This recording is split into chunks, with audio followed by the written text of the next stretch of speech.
Hello everyone, I'm Bable Jonathan. You're welcome to this edition of The Inside on Equinoxe Television. In this edition of the program, we'll be looking at some news-making events in the Republic of Cameroun this week, notably the issue of close to 700 ghost workers who had been receiving salaries for several years, costing the state over 394 million francs CFA per month and over 4 billion francs CFA per year.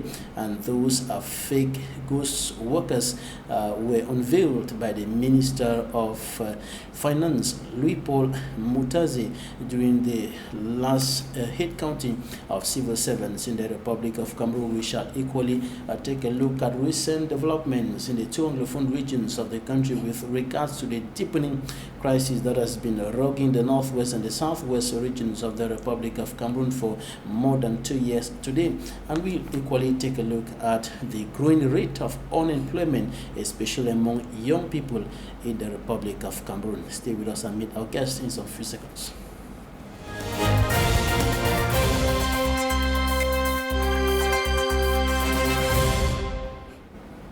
Our guest in this edition of the program is MOSOKO Lucas LYONGA. He is a community development expert and university lecturer, staff of the University of Boya, and researcher.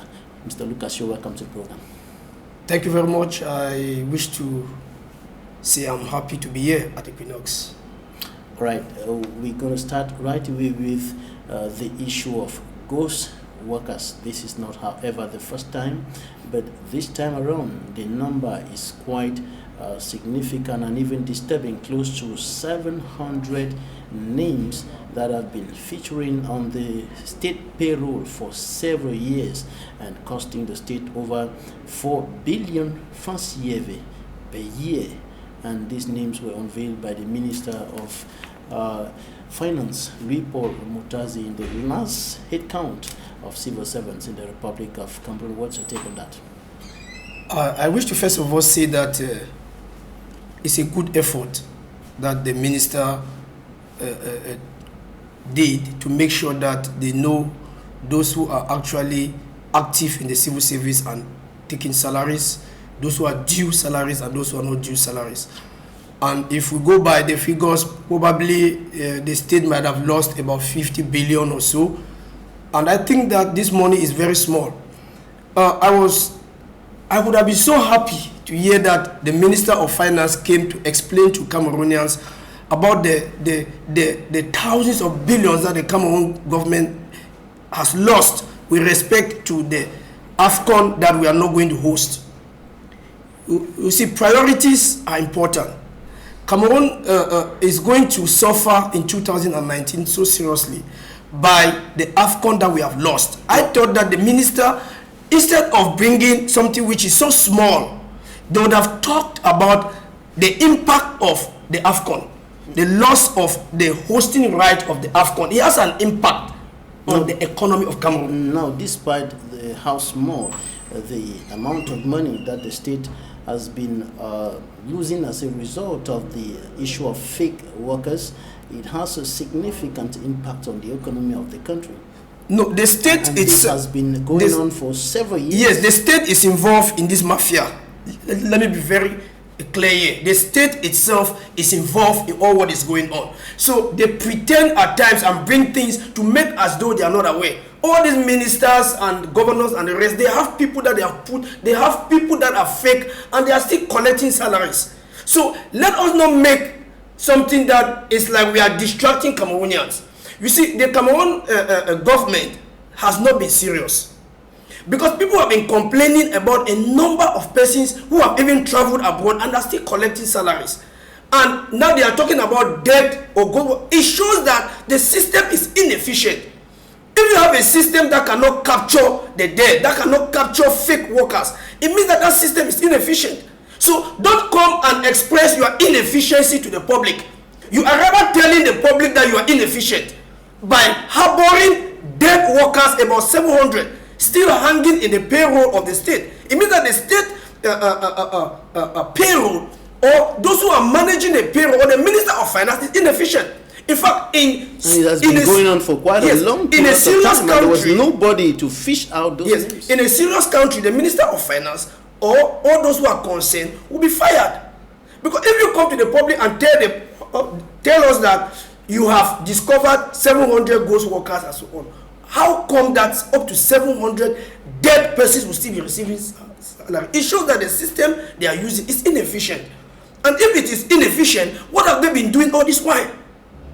So don't come and tell the public how inefficient you are. Such information, don't even publish it, because it shows how inefficient you are. Instead, just quietly see how to remove those names and continue, because it's not going to help Cameroonians. It's not today that Cameroonians have been complaining about how inefficient the system is. Are you saying that this issue of ghost workers, dead persons receiving salaries, has been piloted by some persons within the system over the years? No, we not that it has been piloted by some persons. That has been the system. The system which we have in place in Cameroon today is inefficient. From top to bottom, is inefficient. And efficient methods have been put forward. The government is refusing to implement. So what the question many will be asking in the quarters will be, who have been receiving the salaries? Because dead people cannot, what miracle, dead people receiving salaries? Yes, that's why I'm saying that. I said from the word go that this is a distraction. I'm saying that this is a distraction because there are more serious issues that the government is supposed to look into. Like, presently, the AFCON, the loss of the AFCON right. It has a great impact. This thing on 700 workers or whatsoever does not have any impact now as we are talking. What has an impact now, which is a priority, is the loss of thousands of billions as we lost the hosting right of the AFCON. And the government is going to suffer for years on this issue. And government says that the impact is mitigated, is not as big as we seem to present it. The impact is not mitigated because banks have given loans. Individuals have taken loans from banks to refurbish structures, hotels, and so on. Individuals have taken loans from banks to build structures whereby they were expecting that this AFCON, they are going to at least break even or make some monies so that they can repay their loans. Okay, now that the AFCON is not going to hold, these people have already invested. How are they going to recover their monies? How are they going to recover their monies? So the impact is not only on the government, it's also on investors, and the community at large is going to suffer the impact of this. And I think that the Minister of Finance, the Cameroon government, was supposed to have come out to apologize, because it is taxpayer money that is going to be used at the end to pay all this back, and it's going to take years for the government to repay. It's not something that will be repaid in some few years, because the amount is huge. So I think that this publication of 700 names, to me, when I heard the issue, I said this is a distraction. This is a distraction. Why didn't they bring it before now? The AFCON heat is there. You distract people now with so-called 700 workers that have been... No, to me that is a distraction, and it has no impact. But it has no impact. But it could be interpreted, or like some have interpreted it as an indication that the government is working, the Minister of Finance is working. No.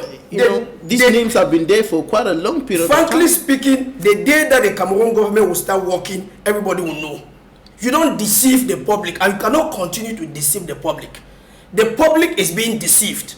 The Cameroon government will people will only trust the Cameroon government when they will start working. The Cameroon government have not started working or have not started doing anything.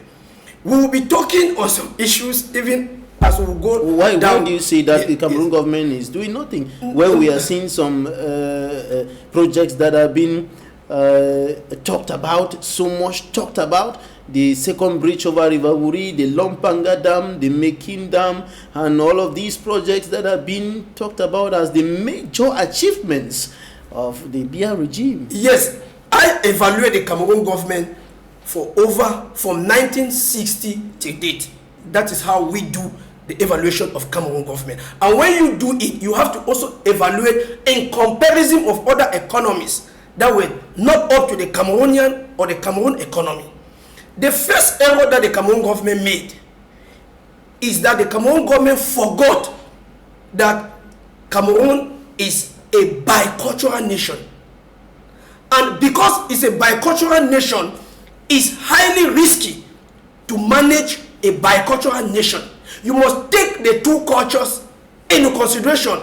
So, all what the Cameroon government have been doing for all these years, for close to 50-something years, has been rather self-aggrandizement, selfishness, and Cameroon authorities taking what belongs to the state and to this bicultural nature of Cameroon and going with it out of this nation. Cameroon has not achieved anything compared to the resources that they have. When you compare achievement with the resources on the ground and the revenues that the Cameroon government have been collecting, the budget of Cameroon for these 50-something years and all what the Cameroon government have been doing, when you compare it and also compare with the loans that they have been taking, you realize that the country is rather indebted. So when you are indebted and you claim to carry out minor projects, you don't call the building of small dams that those are major. No, those are projects that were supposed to be done within the first 10 years of the independence. Would have put major dams all over the country, because you can only develop when you have energy. You cannot develop when you don't have enough energy supply. So energy was supposed to be a priority. And more than half a century after the independence of Cameroon, many parts of the country are still in darkness. We have some localities, even in the major cities of the country, like Yaoundé. We have the locality of Mbadumu, where electricity has been out of that place for close to a decade, until they went on rampage recently to demand for the supply of electricity in that locality. That's why I said from the word go that the Cameroon government has not achieved anything. When I say that they have not achieved anything, there are three major issues that are supposed to be looked into to talk about the government has achieved. First, potable water is supposed to be available to all Cameroonians. And if you check, not up to 30% of all Cameroonians have potable water. Not up to even 20% have potable water. Now you get up in the morning, you open your tap, drink water, and you can do whatsoever. If you go to the issue of electricity, you realize that we have electricity deficiency, especially for investors who may wish to come and put in place giant plants and open companies that can employ millions of Cameroonians. Such companies cannot come because there is no energy to run such operations that require huge amount of energy. So we were sleeping, the Cameroon government was sleeping, and they thought that things would just work out, but things did not work out, and now they are struggling to get off from sleep. But in the last press conference of the ministers of communication, Issa Chiruma Bakari, and finance, Louis Paul Motazi, they indicated that the economic and financial situation of Cameroon is satisfactory. Yes, no, that is the language of the Cameroon government, and that has always been the language of the Cameroon government. We know the Cameroon government has never taken anything serious. They always talk about things are going on well, things are going on well. You cannot be telling people that things are going on well when they see that things are not going on well. The ministers are there to defend their interests. They are not there to defend the interests of Cameroonians. We have seen it over the years. No minister has proven his worth of being there for Cameroonians. They are there for their own selfish interest and the interest of their direct families. But every day they are on the field. We have the Minister of Trade, who is always in one part of the town, one part of the country to the other, checking to see the availability of foodstuffs and other basic items of consumption, checking to see if this is going on well, business is going on well, and so on. And we have other ministers, public works on the ground, to see if the rehabilitation of roads are going on very well, if the roads are being constructed here and there, and so on. All the ministers, we see them on the ground. Territorial administration, Atanganji Paul, always here and there checking to see how the population are faring. Recently, he was in Banguren in the west region of the country, where some attacks occurred in that locality, and so on. And they have been telling Cameroonians, we are making sure that things go well. We are making sure that you people have food on your table. We are making sure that you have electricity. We are making sure that you have water to drink. We are making sure, the Minister of Public Health here and there checking to see if hospitals are functioning well and so on, checking about the health of Cameroonians. So how do you say that they are working for themselves? Yes. How can you explain Yes, that? Mr. Babila, I just wish to say that if that is what the ministers are doing and that's what they have been doing, then they don't know their job. The minister, it is not a job for the minister to be going left and right. These people don't know what they have been called to do. First of all, most of them that have been appointed in certain ministries, they don't have a mastery of what is going. You cannot put somebody who study history, they are going to put him to be minister of health or minister of that. People who are placed in ministerial positions, most of them that are placed in ministerial positions, they don't have competence in those areas. They are not skilled in those areas. So they are lost. And that is why, because they don't know what they are supposed to do, you find a minister moving left and right. That's not the job of a minister. The job of a minister is... But Cameroonians have been complaining that we don't see our authorities on the ground. Yes. We have not seen the President of the Republic, we have not seen this minister, we have not seen this. Mr. Jonathan, and now some of them are on the ground. A system that is functioning properly does not need those authorities on the ground. You need to send junior staff to go on the ground and do things. But because the system is very dishonest, the Cameroonian system and most African system, they are built on a dishonest foundation. Because the foundation is so dishonest, they don't trust even those that are supposed to be doing that job. So they go about doing what they are not supposed to be doing. That is not a job of the minister. That's not a job of even the directors and the rest. The ministers in Cameroon do what is not their job.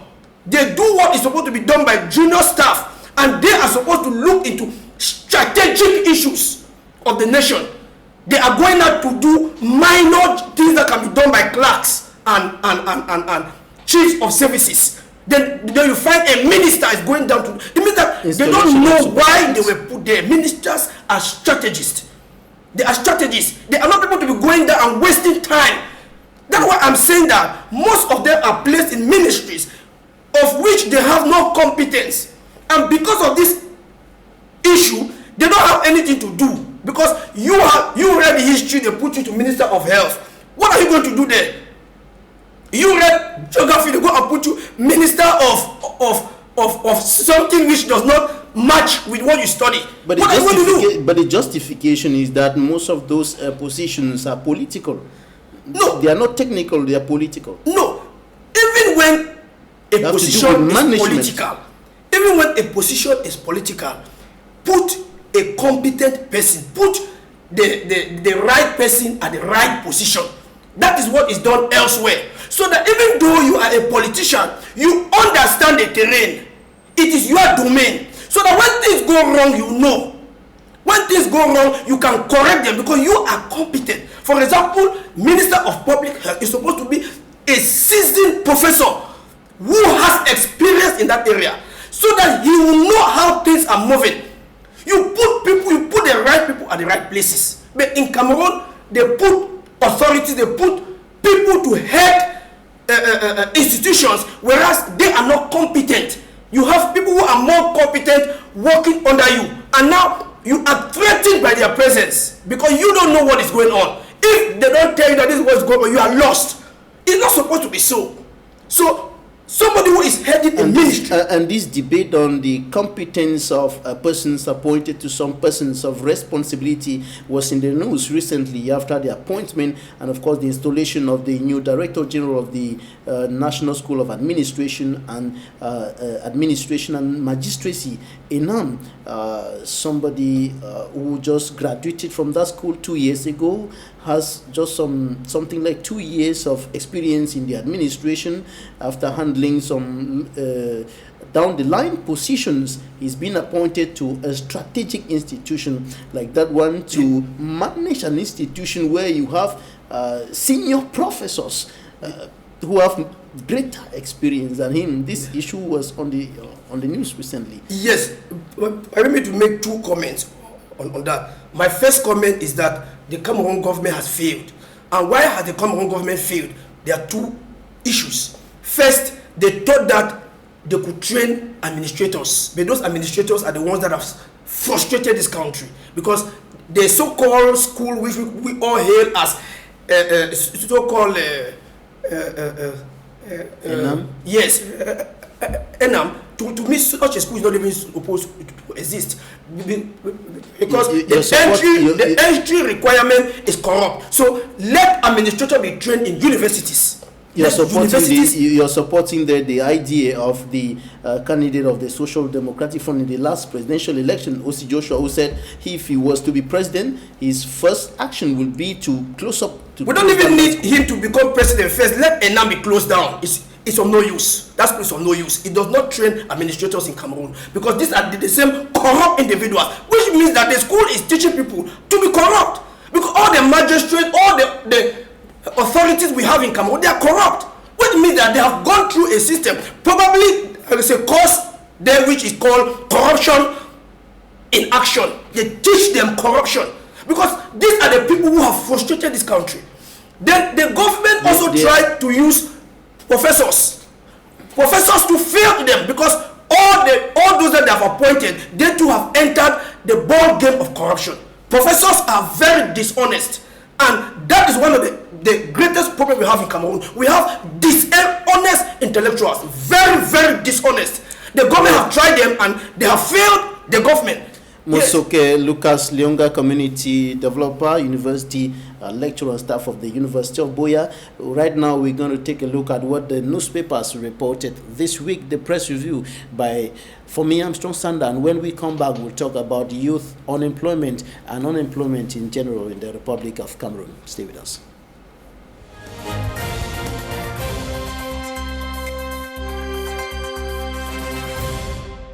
Before going on the end of year festive break, the Garden Post said diaspora Amazonian activists trade insult and threats after deadly clashes between separatist groups. The Post-Weekender said arrested SDF officials demonized as Amazonia terrorists. The Drum reported that Amba rubbishes disarmament commission, while the Post comes with Fayengo Francis prepares Center for Southwest repented Amba fighters.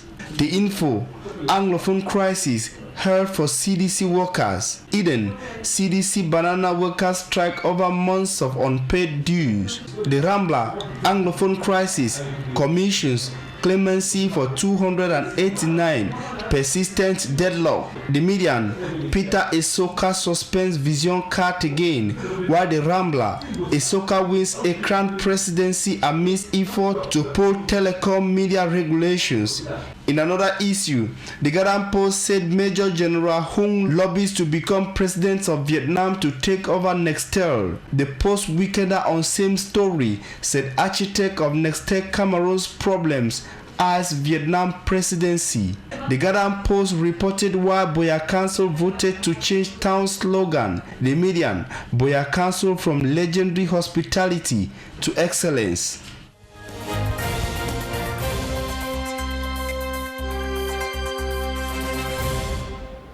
Thanks for me, Armstrong Sander, for the press review. We are still with our guest, MOSOKO Lucas LYONGA, community development expert and university lecturer, staff of the University of Buea. You're equally a researcher. And what are your findings saying about unemployment in Cameroon, especially among young people, rising unemployment? Yes. Permit me to first of all say that I actually have studied a lot of things in life, because I realized that life is not made up of going to the four walls of the university. Life is made up of how you develop yourself personally on an individual basis. So all what I've studied in the university, all what I've been doing all these years is to develop myself. So what I ever studied in the university is just about 2% of all what I've ever studied in life. So 98% of what I studied in life, I did it on my own. I did personal studies. So I've done a lot of studies on unemployment and so many other things that are plaguing youths. And I've been working with young people for more than 15 years. I know what they are going through. The greatest problem which we have today concerning unemployment is that the government of Cameroon has refused to solve the problem of unemployment. Now, how do you solve unemployment? What is the rate of unemployment among the rate of unemployment presently in Cameroon? The figures are hidden. The true figures, if you go by side or you go by what they have published, you realize that what have been published does not really tie. But if you look at the true rate of unemployment in Cameroon today, about, for example, taking only youths that are leaving the universities, you realize that it will be about 85% going to 90%. If you want to look at only the sector of university graduates, they are about 80 to 90 something percent of university graduates, or even close to 95 to 99% of university graduates that are unemployed. And they are unemployed for two main reasons. They're either unemployed or underemployed. Yes, well, so many of them are not even underemployed. They are not doing anything. The reason is simple. The universities in Cameroon don't train persons to become employable. When you see most people that are unemployed, it is because they are not employable. The training that our universities give are outdated, because we are living in an extremely competitive world today, and the world has evolved from the issue of just teaching people what to people doing how. And our institutions teach students what.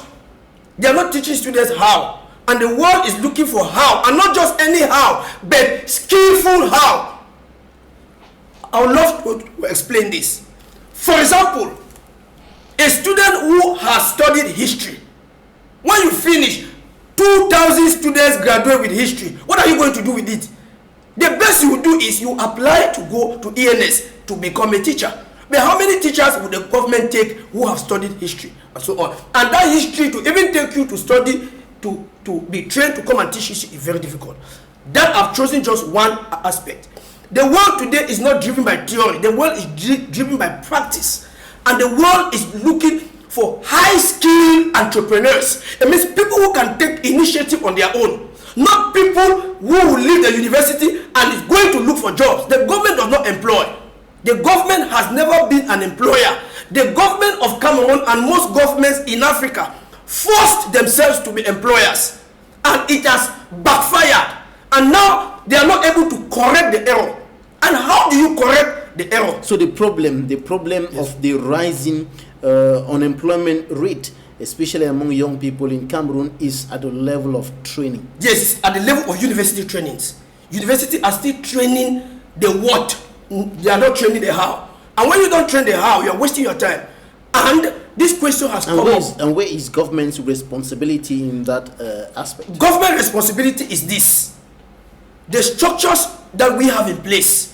If you were following the news or whatsoever, you will hear some years back they were talking of professionalization of higher education. This was a drive. But the drive became deceptive. No, it became deceptive because you don't professionalize higher education. You professionalize programs. So the government was supposed to create professional institutions, technical institutions, not these our theoretical classic universities that are existing, and they keep sending out unemployable graduates. And when you are sent out unemployable, you cannot function in the society in which we find ourselves today. So the entire university system in Cameroon needs to be changed, needs to be re-engineered. Re-engineered means that everything has to change. And you realize that in that case, many professors will become obsolete because they are already obsolete. The many that we have today who are teaching in universities, how are they obsolete? How are they obsolete? They are obsolete because what they are giving out now is not useful to the society in which we live. They're not updating their... It's not a matter of update. I spoke about re-engineering. Re-engineering means that everything has to be changed. Because what the world, what the business world needs, what the employers need, That is not what the universities are giving them. And what was government supposed to do? So there is a gap between training and the employment market, training and the job market, training and the entrepreneurial market. Yes, and this gap has been caused by the government. I will explain. This gap has been caused by the government. Why? Because government is the intermediary stakeholder. The government is supposed to link up universities with the business world. When the government link up as the business world, what do you need? You link them up with the university. The business world now will be able to work with the universities and let the university know what they need. But the problem which we have today is that collaboration is not there. It does not exist. So universities keep on sending out people of ancient days or ancients of days, people that are of no use to the society in which we live today. The society is so complex. So in some few words, what should be done to solve this problem of unemployment that is rising, especially among young people? Yes. What should be done to solve unemployment is simple. Re-engineer all the educational system from nursery school to university. It should be re-engineered. What we are studying in Cameroun today as curriculum from nursery school to university is outdated, is obsolete. It is not competitive. It does not contribute to anything in the world, in the competitive world in which we live today. You go to school, your parents send you to school, you are going to study what is of no use, what is obsolete. And most lecturers and professors know very well that what they are giving out is of no use to students. But because they do want to have jobs and stay in the job market in higher education, they have no choice. If you re-engineer the higher institutions in Cameroon, many professors, doctors will become obsolete and they will not have jobs because they are no longer qualified to handle the competitive job market in which we find ourselves today. I treasure one faculty, is the Faculty of Agriculture in the University of Buea. This faculty is doing a lot of work to produce entrepreneurial agri graduates, that's agropreneurs, that's students who graduate with an agricultural degree, but they are entrepreneurs. And higher, we have to change the higher studies or institutional studies in Cameroon to become entrepreneurial. What does that mean? More practical, more professional, so that it solves societal problems. You cannot be sending out people who cannot solve societal problems. Then what are they going to do there? You are not supposed to leave the university today and going to look for a job. No, you are supposed to be taught in the way of solving societal problems. Job creation, and especially solving societal problems, because society is looking for solutions. There are a lot and so many problems exist in the society today. They don't know how to solve those problems. So graduates need to be people who can go and solve those problems. All right, we're going to take interviews of the week right now. When we come back, we'll take a look at the recent happenings in the northwest and the southwest regions of the country as far as the Anglophone crisis is concerned. And of course, we'll continue with our series on the way out of the crisis. Stay with us.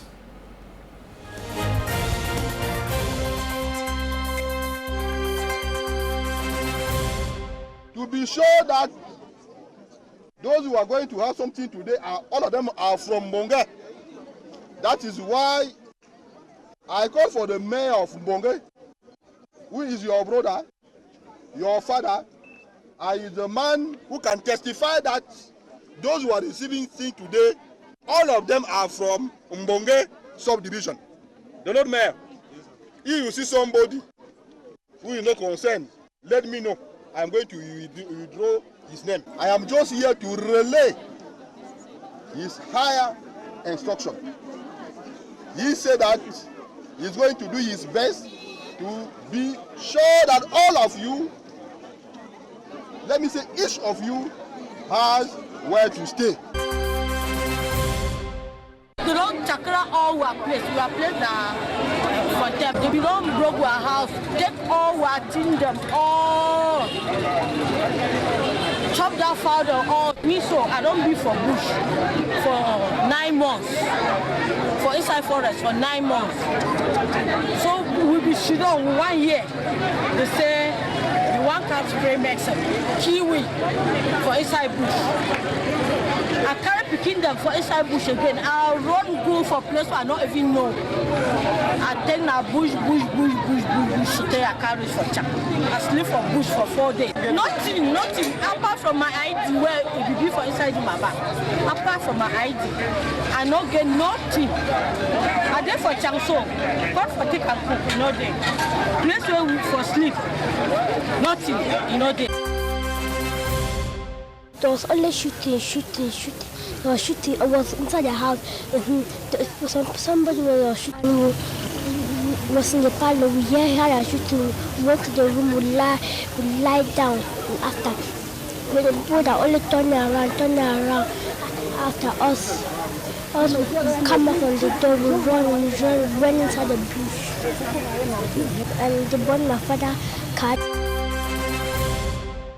Incessant killings and massive destruction is prevailing in the northwest and southwest region of our country. Nobody needs to hide the facts. What kind of gospel, what kind of celebrations do we celebrate on Christmas Day? I bring to you, in the midst of this social political unrest, a message to rekindle and refresh you with Christmas hope. Hope of peace, hope of love, hope of reconciliation, hope that the light of the world has come. And so the passage which we are reading begins with a play on the word lift up. It describes God's command to Moses to lift up the serpent in the wilderness, and the lifting up that is in store for Jesus, which is going to come.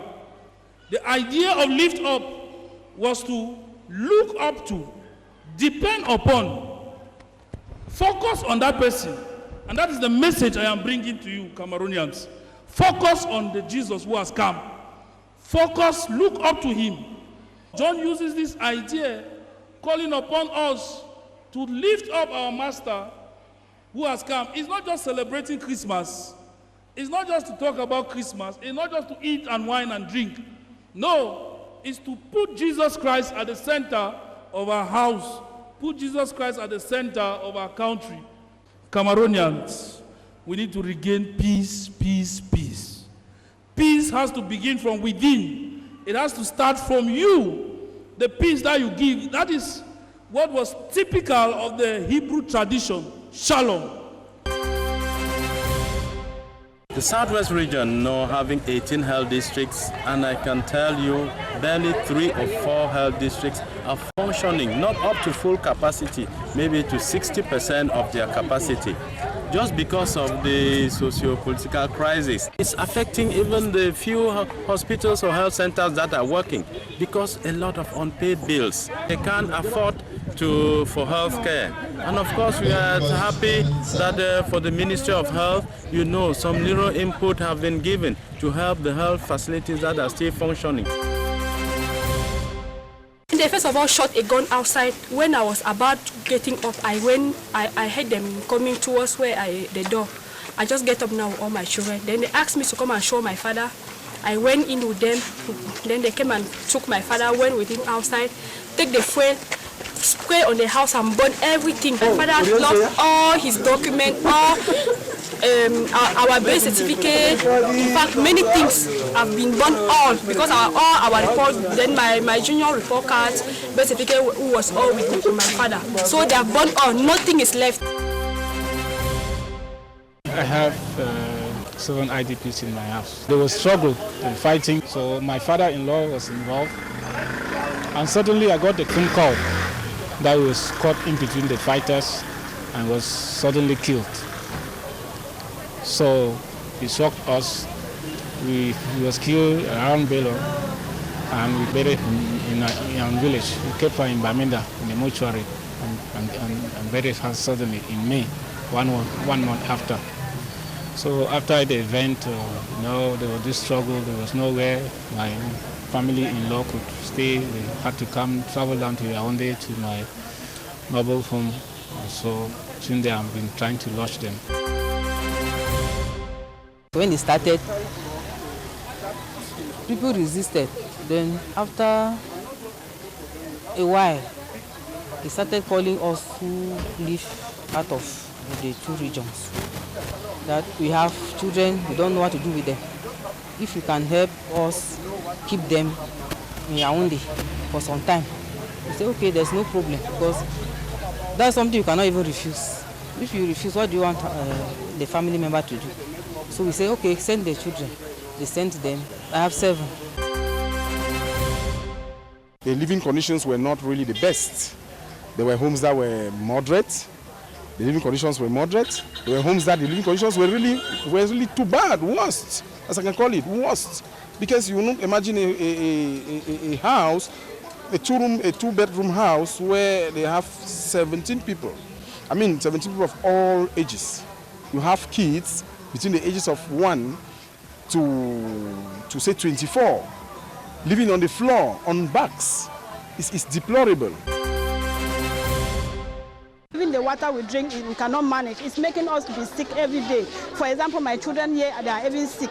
So we just manage it, just that there's no other solution. We are just managing. The situation here is so bad. Lots of them have lost everything. They are sleeping on the streets. Lots of them are from the bushes, and they'll be picking up what they can pick up from here to go back to the bushes and spend Christmas in the bushes. We came to tell our brothers and sisters from Northwest and Southwest, we are with them. They must feel at home. What we prepared is very few, but I asked all our Christian communities to prepare more so that they could have a good meal at Christmas and New Year. We have more than 15 families here, and we sampled the case of Yaoundé and decided to come out with families that are hosting at least 7 persons. That is why we have here today, though they could not be able to come with all the members of the family due to some challenges they had. And we saw that there's no other good help we can give any person now apart from helping these people who have been displaced. I will not blame anybody, but I'm just praying that God should come down, because it is already above us. The Prince of Peace who comes calls us this morning to move on with life in confidence, because he has come. He has come to save us. We have passed through difficulties. My dear friends, the spirit of Christmas brings freedom to all who have problems. So whatever might have kept you away from God, I enjoin you to lift up your eyes to the Son born on Christmas Day, because he is ready to save you. You might have spent the whole time in search of security, in search of wealth, in search of positions, in search of promotions in your job site, which has even made you to wine and dine with the devil. Today, I enjoin you to arise, lift up your eyes to the Son who is born on Christmas Day, because he is your Savior. The moment of freedom has come. If you have been one who has spent the whole year trying to organize your life without God, then lift up your eyes and look to the one who has come this Christmas. If you have been one who has been suffering from severe illness, bad news, I call upon you to lift up your eyes and look up to the Son born on this Christmas Day.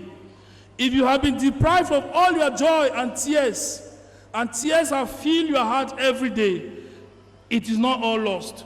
Rise up today, because it's a new dawn. Look up to the one who is born on Christmas Day. If you have been moving from one juju house or society to another, come back. He will receive you. Look up to him and he will direct you. Jesus' birth makes us to believe and have confidence that hope is renewed. It makes us to know that we are still living. We still have confidence. We still have hope that tomorrow might be better. So let us trust in Jesus Christ.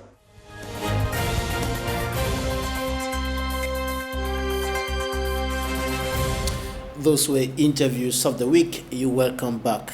MOSOKO, Lucas, LYONGA, you listen to a young girl, a child, in one of the interviews, recounting the horrible incident that kicked her out of her father's house in the northwest region of the country, and she's now in the nation's political capital, Yaoundé, and she said there was shooting. When you listen to this kind of thing, what does it suggest to you? It's simple. Each government is supposed to take responsibility to make sure that its citizens are secured. But security is not supposed to be done in a haphazard manner. I think all these things are as a result of the ongoing crisis in the Northwest and Southwest. And I don't know why a very simple problem like the one that was supposed to have been solved long ago, this is a serious test to the Cameroon government, which means that the Cameroon government cannot resolve a simple issue. The Anglophone problem in Cameroon is a very simple issue to solve. But the government... But the same government resolved the Bakassi Peninsula quarrel with the Federal Republic of Nigeria in a peaceful way, and yes, Bakassi Peninsula was handed back to Cameroon. That is hypocrisy, because you cannot be resolving something with an outsider, then you cannot resolve a simple issue with an insider.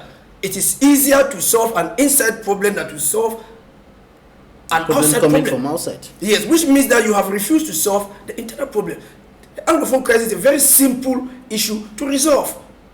It's very, very easy to resolve. But the government has refused to solve it. How has the government refused? The government has refused to resolve the problem because first of all, the government knows the problem. The government has been and taking a series of the government knows the and solution. to solve this The government knows the solution of the problem.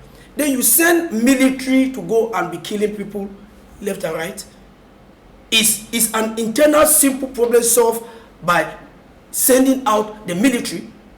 The military is supposed to go out to the war front. Let the military go and solve the problems in the northern Cameroon of Boko Haram. The Minister of Southwest and Northwest are peaceful regions of Cameroon. They have never been hostile and they will never be hostile.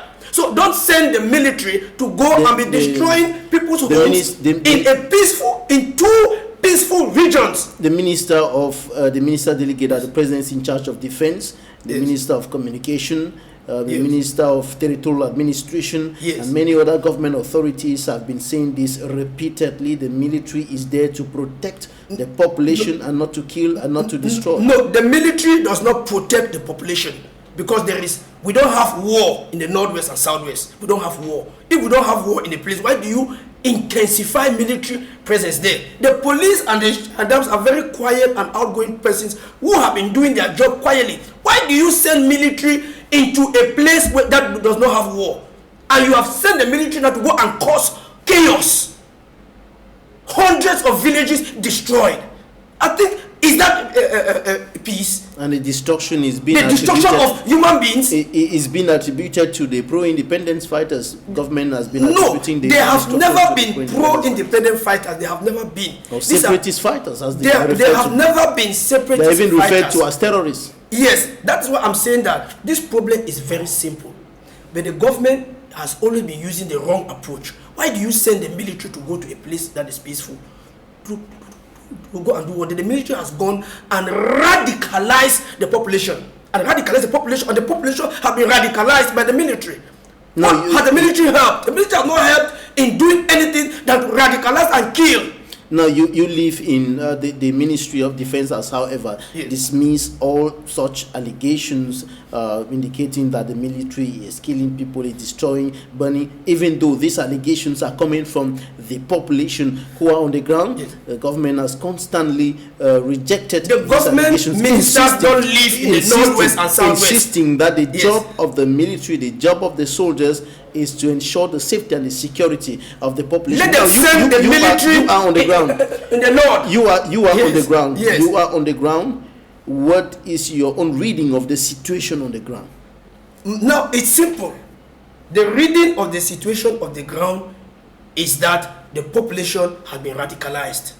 There are thousands of people living in the bushes. There are thousands of people that have crossed the boundaries of Cameroon. There are thousands that have moved to other regions of Cameroon because of a hostile military. very, very hostile. So the military is not there for peace. The military is there for hostility.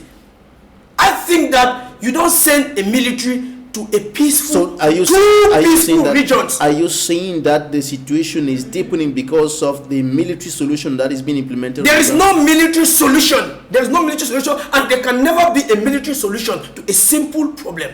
Now, the Anglophone problem is a very simple problem. The solution is simple. Yes, what should be done? The solution is simple. Release all those that have been caught illegally and put into prison. Release all. Everybody that have been caught in relation to this crisis. Release everybody. Make grand amnesty to every Cameroonian that are living everywhere and call for an inclusive dialogue. We don't have secessionists, we don't have terrorists, we don't have extremists in Cameroon. Those are words that have been formed by the government. Those are not words that are true. These are deceptive words. Cameroonians have always been peaceful, and we have been rated as a peaceful country. Then how do you claim that those same people that are peaceful, you are calling them terrorists? It's because the military has radicalized the population. All right, so the people who are in jail should be released. What next? Let everybody be released in jail. Then call for an inclusive dialogue. Let all Cameroonians be free to attend the dialogue. So that everybody knows that when you attend the inclusive dialogue, all those you call secessionists, they are not secessionists. Those are Cameroonians of good faith. LYONGA's own way out of the crisis. General amnesty, all those who have been in prison should be released immediately. An inclusive dialogue. Yes, don't create commissions. Don't create any commissions. Those commissions are of no use. None has ever been of any use, and none will be of any use. Thanks, MOSOKO Lucas LYONGA. You're a community development expert, a university lecturer, staff of the University of Boy, and researcher. Thanks for coming. Thank you very much. I'm happy to be at Equinoxe. Thanks, ladies and gentlemen, for staying with us. Goodbye.